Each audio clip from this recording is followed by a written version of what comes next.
Hi friends, Ketan Raval સાથે બાયોલોજીમાં સ્વાગત છે તમારું. ચેતાતંત્ર શરૂઆત કરી હતી આપણે ચેતાકીય નિયંત્રણ અને સહનિયમન ચેપ્ટરની અંદર. મિત્રો, જ્યારે આપણે ઉત્સર્જન તંત્ર જોતા હતા અને જ્યારે એમાં મૂત્રપિંડનો અભ્યાસ કરતા હતા ત્યારે મૂત્રપિંડ જે કોષોથી બનેલી છે, મૂત્રપિંડ જે કોષોથી બનેલી હતી, મૂત્રપિંડના કોષો, એનો આપણે અભ્યાસ કર્યો હતો. અને મૂત્રપિંડના કોષોનો અભ્યાસ કરી અને આપણે જાણ્યું હતું કે એ કેવા પ્રકારના કોષો છે. એના ઉપરથી આપણને ખ્યાલ પડી હતી કે મૂત્રપિંડ કાર્ય કઈ રીતે કરતું હશે. બરાબર. તો કોઈ પણ અંગના પોતાના કોષો હોય અને એ કોષો જે છે એ નોર્મલી કઈ રીતે કાર્ય કરતા હોય અને એ પ્રમાણે આખું અંગ જે છે એ પ્રમાણે પેશી કાર્ય કરશે ને પેશી પ્રમાણે શું કાર્ય કરશે? અંગ કાર્ય કરશે. હવે આપણે ચેતાતંત્રનો અભ્યાસ કરવાનો છે. નિયમન અને નિયંત્રણ અને સહનિયમન જે છે એના વિશે આપણે થોડુંક જોઈ ગયું, કઈ રીતે છે, કઈ રીતે આપણું ચેતાતંત્ર ગોઠવાયેલું છે એ પણ આપણે જોઈ લીધું. કયા જગ્યાએ શું શું છે એ વસ્તુ જોઈ લીધી હતી આપણે. હવે આપણે આના કોષ જોઈશું. મધ્યસ્થ ચેતાતંત્ર આપણે જોયું હતું, પરિઘવર્તી ચેતાતંત્ર, એમાં બે પ્રકારના ચેતાતંત્ર એ જોઈ લીધું. હવે એનો કોષ જોઈશું. આપણે શું જોઈશું આજે? ચેતાકોષ. ચેતાકોષ એટલે શું? ચેતાકોષ કેવો હોય અને ચેતાકોષ જે છે શું કાર્ય કરતો હશે એનો થોડો જરાક બેઝિક આઈડિયા લઈ લો. પછી એનું ગોખવાની બધી વસ્તુ યાદ રાખજો કે સૌથી લાંબો છે ને આવો છે ને તેવો છે. પણ પહેલાં એકવાર મગજમાં ચેતાકોષને બેસાડી દો. ચેતાકોષ જે છે ને, આપણે શું હતું મગજમાં કે તમારા શરીરમાંથી જે સંવેદનાઓ આવે એ સંવેદનાઓ મગજમાં જાય, મગજમાં એ સંવેદનાઓ પ્રોસેસ થાય ને મગજ પાછી એ સંવેદનાઓને પાછી મોકલે. તો આ જે છે આ શું છે? સંવેદી ચેતાતંત્ર. આ સંવેદી અને આ જે છે એ શું છે? ચાલક. તો આ બે કામ કરતું હતું. હવે આ બે કામ કોણ કરશે? આ બે કામ જે છે એ એક એક કોષ કરશે. એને શું કહેવામાં આવશે? ચેતાકોષ. તો ચેતાકોષમાં તમે જુઓ શું હશે? ચેતાકોષમાં હશે શું કે આવી રીતના, ધારો કે આપણો આવી રીતના કોષ છે, તો ચેતાકોષ આવી રીતના નહીં હોય. કેમ નહીં હોય? કારણ કે એને સંવેદના ગ્રહણ કરવાની છે અને પાછું સંવેદનાનો જવાબ આપીને પાછો મોકલવાનો છે. એટલે ચેતાકોષ જે છે એ કેવો થઈ જશે? એ થઈ જશે થોડો લાંબો. બરાબર. ચેતાકોષ જે છે એ આ ટાઈપનો લાંબો થઈ જશે. કેમ? કારણ કે આ સંવેદના ગ્રહણ કરવા માટે એન્ટીના છે. બધા એવું સમજી લો કે ધારો કે આપણે ઘર રેડિયો કનેક્શન હોય તો સંવેદના ગ્રહણ કરવી હોય તો આ બધા એન્ટીના છે, એ ટાઈપનો એન્ટીના છે. અને પછી આ શું છે? ચેતાને મૂકવા માટે, બરાબર, બીજા કોષમાં. અને આ રીતના પાછળ આ એક બેઝિક આકૃતિ છે. બરાબર. તો આ એન્ટીના છે. આ જે છે આ ભાગ શું છે? મુખ્ય છે. એને શું કહેવામાં આવશે? કોષકાય. બરાબર. એને શું કહેવામાં આવશે? કોષકાય. આ બધા જે છે એ તંતુઓ છે. આ જે છે આ ઉપર આવશે એ બધા શિખાતંતુ છે અને નીચે આવશે એ અક્ષતંતુ છે. અક્ષતંતુ છે. ક્લિયર થયું? તો આવી રીતે બે પ્રકારે હશે. હવે આમાંથી પ્રશ્નો કઈ રીતે પૂછાશે? ધારો કે કોષની બનાવટ ઉપર પ્રશ્નો પૂછવા હશે તો શું પૂછશે? ઓબ્વિયસલી શું પૂછે કે આમાં શું શું વસ્તુ હશે. બરાબર. વસ્તુ હશે એ પૂછશે. અને સૌથી વધારે શું પૂછશે? શું નથી, મતલબ નોર્મલ કોષોમાં શું હોય છે ને શું નથી એ પૂછશે. બરાબર. આમાં ને આમાં બંને વચ્ચેમાં શું ફરક એ ખાસ પૂછશે. બરાબર. અને બીજી નોર્મલ વસ્તુ એ પૂછશે કે કઈ જગ્યાએથી સંવેદના ગ્રહણ થાય, કઈ જગ્યાએથી અપાય, આ જગ્યાએ કઈ રીતે શું હોય, એ બધી વસ્તુ પૂછશે. એટલે દરેક વસ્તુ આપણે શું કરી છે? આવરી લીધી છે. કે કઈ કઈ જગ્યાએથી શું શું પૂછી શકે દરેક વસ્તુ આપણે આવરી લીધી છે. ક્લિયર થઈ ગયું તમને? ચેતાકોષ શું હોય, કઈ રીતે બનેલો હોય, નોર્મલ શું વસ્તુ હશે, બરાબર, અને કઈ કઈ વસ્તુઓ જે છે એ પૂછાઈ શકે. હવે આપણે જોઈએ ચેતાકોષ વિશે એક એક સેન્ટેન્સ જુઓ.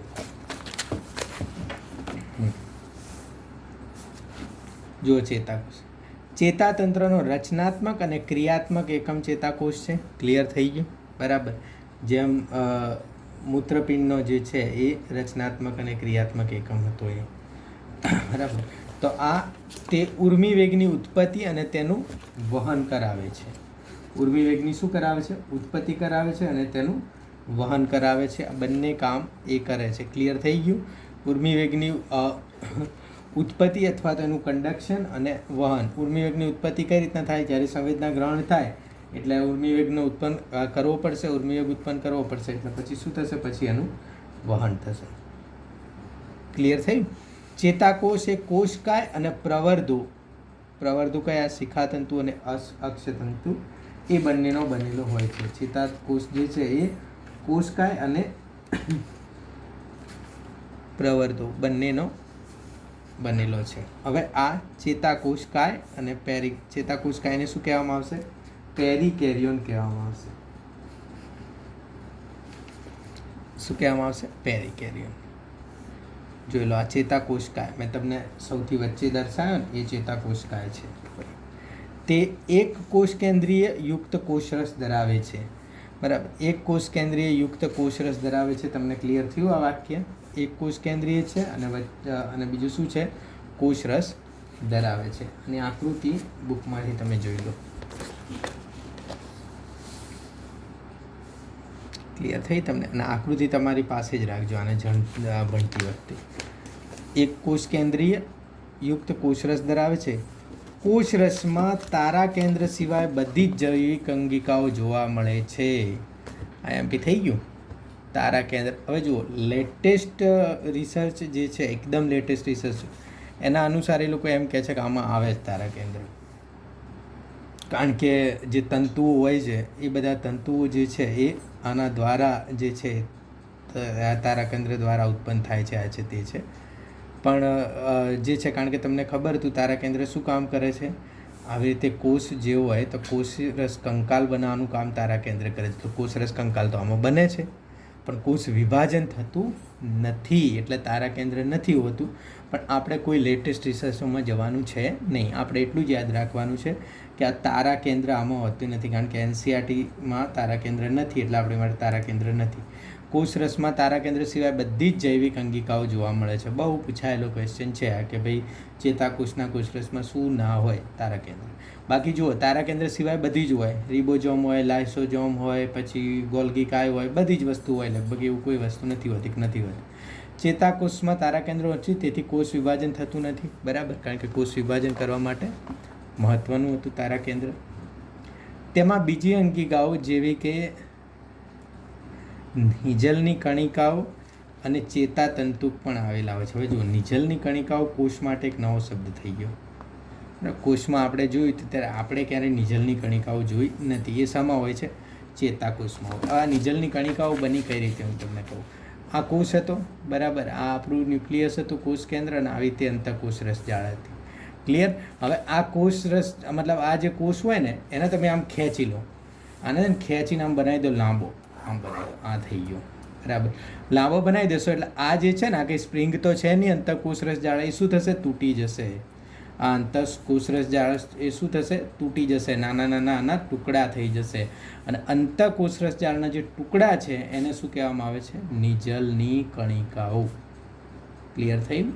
અંતઃકોષરસ જાળના જે ટુકડા છે એને શું કહેવામાં આવશે?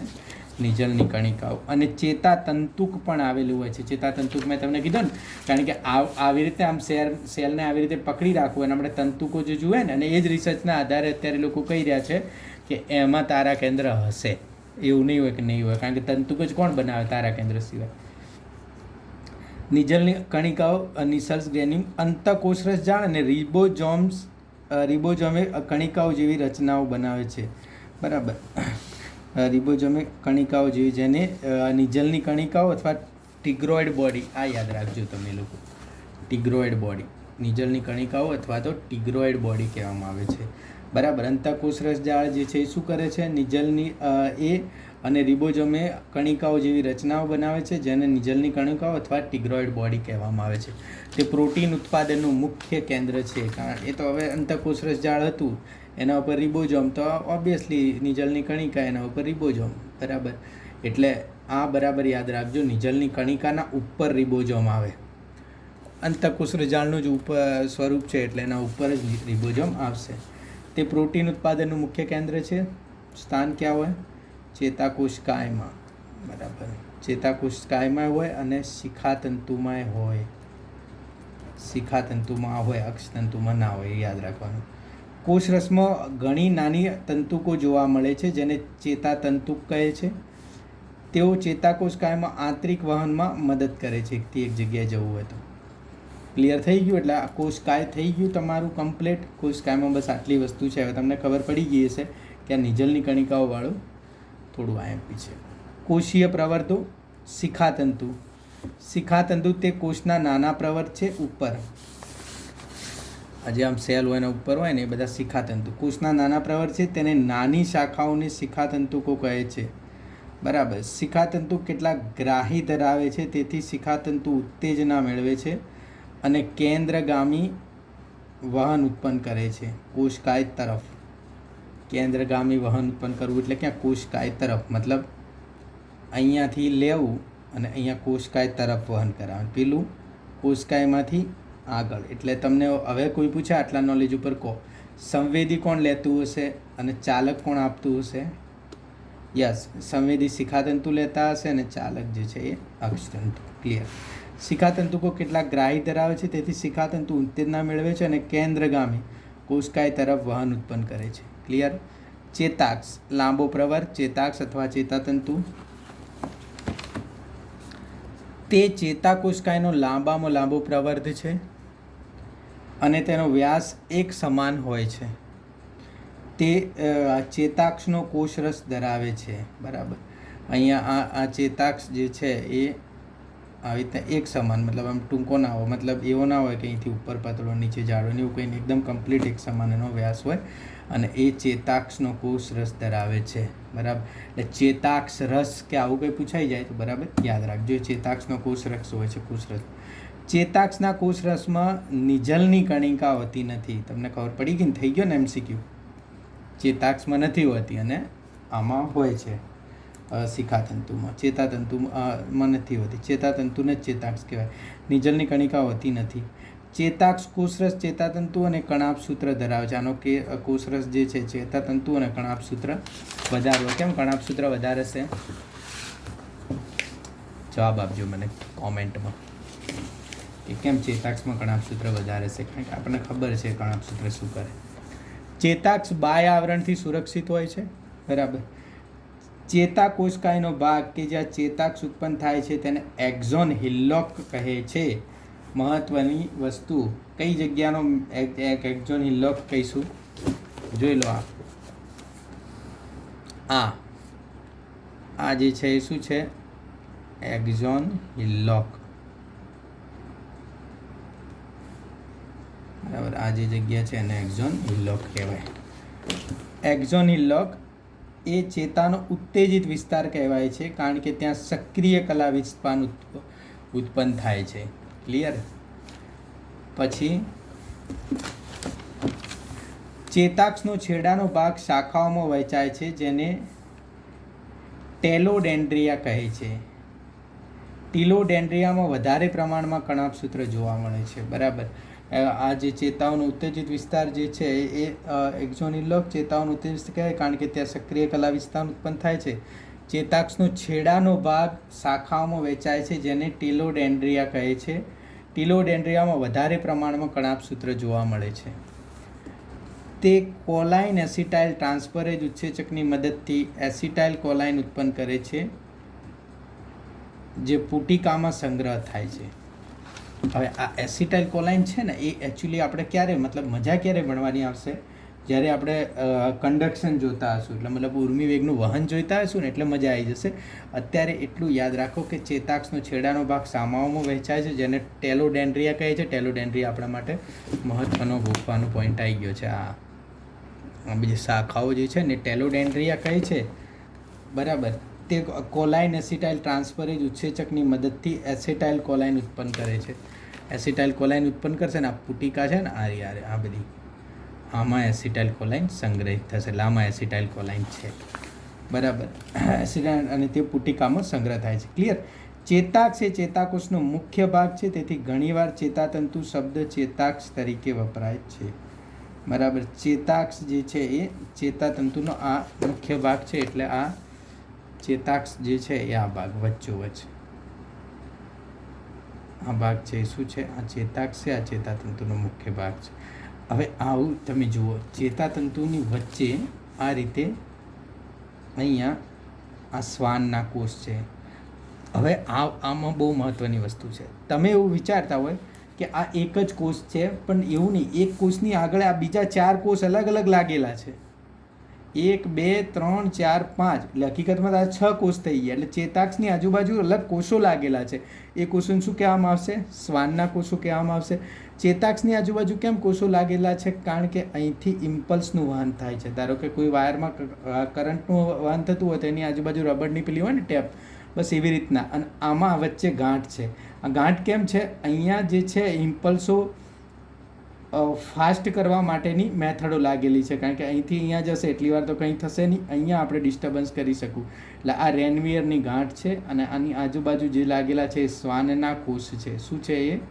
શ્વાનના કોષ છે. આ રેનવિયરની ગાંઠ છે. આ ચેતાક્ષનો છેડો, ચેતાપાગમીય ગાંઠ. ચેતાપાગમીય ગાંઠ એટલે અહીંથી હવે બીજી જગ્યાએ આવશે. એટલે બીજો ચેતાકોષ હશે ને તો એનો આ જે આ શિખાતંતુ જે છે ને અહીંયા ટચ કરશે. ક્લિયર થયું? આ બધા કોષો લાગેલા છે. આ કોષોને તમે બરાબર યાદ રાખજો. જો આ કોષ કેન્દ્ર છે, આમાં કોષ કેન્દ્ર ભૂલી ગયા. કોષ કેન્દ્ર છે. દરેક કોષોમાં ને દરેક અલગ કોષો છે. એટલે કોષમાં કોષ કે આવું કંઈ પૂછી નાખે, વાક્ય બનાવે, આવું કંઈ છે નહીં. પણ કદાચ એવું કોઈ વાક્ય બનાવે તો યાદ રાખજો કે આ એક કોષમાં બીજા 4-5 કોષો હોય છે. બરાબર?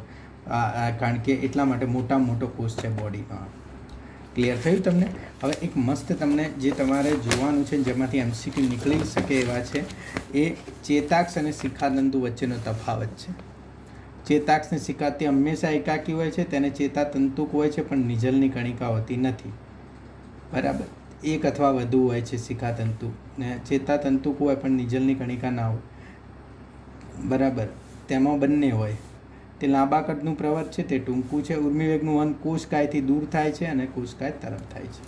બસ આ એમસીક્યુ નીકળે. આ તો ક્લિયર એમસીક્યુ જ છે. આટલા એમસીક્યુ આમાંથી નીકળી શકે. ક્લિયર થઈ ગયું તમને?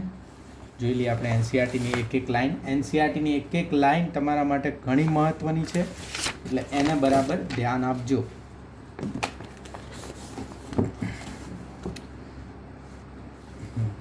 ચેતાકોષ એક સૂક્ષ્મદર્શની રચના છે જે મુખ્ય 3 ભાગોથી બનેલ છે, જેમ કે કોષકાય, શિખાતંતુ અને ચેતાક્ષ. કોષકાય લાક્ષણિક કોષીય અંગિકાઓ અને નિઝલની કણિકાઓ તરીકે ઓળખાતી કેટલીક કણિકામય રચનાયુક્ત કોષરસ ધરાવે છે. બરાબર? નિઝલનું મતલબ ક્લિયર જ આપી દીધું કે એને ખબર છે, આ જ ઇમ્પોર્ટન્સ છે. ટૂંકા તંતુ કે જે વારંવાર શાખાઓમાં વિભાજિત થાય છે અને કોષકાયની બહાર નીકળે છે અને નિઝલની કણિકાઓ પણ ધરાવે છે, તેને શિખાતંતુઓ કહે છે. આ તંતુઓ ઉર્મિવેગોને કોષકાય તરફ મોકલી કરે છે. ચેતાક્ષ એ લાંબો તંતુ છે, તેનો દૂરસ્થ છેડો શાખિત હોય છે. દરેક છેડો બલ્બ જેવી રચનાથી અંત પામે છે. બરાબર? દરેક છેડો બલ્બ જેવી રચનાથી અંત પામે, જેને ચેતોપાગમીય ગાંઠ કહે છે, જે ન્યુરોટ્રાન્સમીટર તરીકે ઓળખાતા રસાયણયુક્ત ચેતોપાગમીય પુટિકાઓ ધરાવે છે. શિખાતંતુ બરાબર. ચેતોપાગમીય ગાંઠ, સિનેપ્ટિક નોબ, જે ન્યુરોટ્રાન્સમીટર ચેતાપ્રેષક દ્રવ્ય શું છે, એસિટાઇલકોલાઇન તરીકે ઓળખાતા રસાયણયુક્ત ચેતાપગમીય પુટિકાઓ ધરાવે છે. ક્લિયર? તમને ખબર પડી ગઈ છે. ચેતાક્ષ ચેતા ઉર્મિવેગને કોષકાયથી દૂર ચેતોપાગમ અથવા ચેતા સ્નાયુ સંધાન તરફ લઈ જાય છે. અહીંયા ચેતાક્ષ અને શિખાતંતુની સંખ્યાને આધારે ચેતાકોષના 3 પ્રકાર પડે છે. આ મસ્ત છે. આ બરાબર જોજો. એક બહુધ્રુવીય, એક ચેતાક્ષ અને 2 અથવા વધુ શિખાતંતુ. આનો કાલે હું તમને ફોટો દેખાડી દઈશ. કોઈ બીજો ફોન લઈ અને એમાં તમને ફોટો દેખાડી દઈશ કે એક ધ્રુવીય, બહુધ્રુવીય, એ કેવી રીતના. બહુધ્રુવીય મલ્ટીપોલર, એક ચેતાક્ષ અને 2 અથવા વધુ શિખાતંતુયુક્ત, જે મસ્તિષ્ક બાહ્યકમાં મળી આવે છે. બરાબર? મસ્તિષ્કના બાહ્યકમાં એક બસ આ રીતનું. બરાબર? આ બહુધ્રુવીય છે, કારણ કે જો શિખાતંતુ વધારે છે ને ચેતાક્ષ એક છે. દ્વિધ્રુવીય, એમાં 2 બાજુ વચ્ચે હોય અને 2 બાજુ હોય, એટલે એક ત્રિધ્રુવીય, એક ચેતાક્ષ અને એક શિખાતંતુ, જે આંખના નેત્રપટલમાં મળે. તો આંખના નેત્રપટલમાં આવા હોય ચેતાતંતુ. અને એક ધ્રુવીય કોષકાય, એક ચેતાક્ષયુક્ત, જે સામાન્ય રીતે ગર્ભીય અવસ્થામાં મળી આવે છે. જો આ મસ્ત એમસીક્યુ છે, યાદ રાખજો. ચેતાક્ષના 2 પ્રકારો જોવા મળે છે, જેવા કે મજ્જિત અને અમજ્જિત. મજ્જિત ચેતાતંતુઓ શ્વાનનો કોષ દ્વારા આવરિત હોય છે. આ જે છે એ શું છે? મજ્જિત. જે ચેતાક્ષની ફરતે મજ્જા આવરણ બનાવે છે. બે ક્રમિક મજ્જા આવરણો વચ્ચેના અવકાશને રેનવિયરની ગાંઠ કહે છે. આ રેનવિયરની ગાંઠ છે. મજ્જિત ચેતાતંતુઓ કરોડરજ્જુ અને મસ્તિષ્ક ચેતાઓમાં મળી આવે છે. અમજ્જિત ચેતાતંતુ શ્વાનનો કોષ દ્વારા આવરિત હોય છે, પરંતુ ચેતાક્ષની ફરતે મજ્જા આવરણ બનાવતા નથી અને તે સામાન્ય રીતે સ્વયંવર્તી અને દૈહિક ચેતાતંત્રમાં મળી આવે છે. મસ્ત ક્વેશ્ચન થઈ ગયો. અમજ્જિત ચેતાતંતુ હોય ને એ શ્વાનના કોષ તો હોય એમને, પરંતુ આ શ્વાનના કોષ જે છે ને આખું આવરણ ના બનાવે, નાના શ્વાનના કોષ હોય, એટલે આ ચેતાક્ષ જે છે એની રીતે જતો હોય આવો, પરંતુ ચેતાક્ષની પર તે મજ્જા આવરણ બનાવતા નથી ને તે સામાન્ય રીતે સ્વયંવર્તી અને દૈહિક ચેતાતંત્રમાં મળી આવે છે. ક્લિયર થઈ ગયું તમને? બરાબર.